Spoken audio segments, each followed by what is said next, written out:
Kami bersama dengan pemerintah kota dengan PMI kita melaksanakan acara ini. Tidak lain, kami ingin Yayasan Masjid Agung ini mengambil momentum menjadi kebangkitan bagi kita semua, pribadi kita untuk hijrah.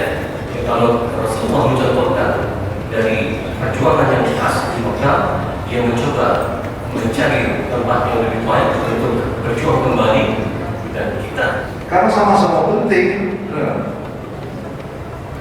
Kalau sholat subuh mungkin untuk kebersihan jiwa kita, kalau kotorin untuk kebersihan lingkungan kita lebih penting, karena kebersihan sebagai daripada iman. Kalau rohani kita bersih, jasmani kita bersih, salah satu yang kita dapatkan dengan dua program yang kita lakukan. Ya, dalam salat lebih banyak pahala jika dijalankan secara berjamaah. Ucapkan dengan hati bahagia, selamat tahun baru Islam 1445. Tapi tidak ada jaminan hanya sekalian kita dapat menyelesaikan tahun 1445 Hijriah.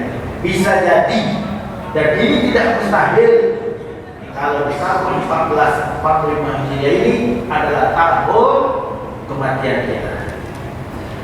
Begitu diumumkan di masjid meninggal, apa kata jemaah? No ya Allah, bapak itu yang meninggal, ngaku wajib dia mau saat dia ke masjid, sholat berjamaah di masjid, hadir di majlis Ustaz, kadang duduk di kanan, kadang duduk di kiri. Apalagi kalau Ustaz yang buat ceramah, hadir terus dia tuh, walaupun datang terlambat, meskipun duduk di belakang, mata macam kepala duduk, badannya dan kaki menonjol. Aduh,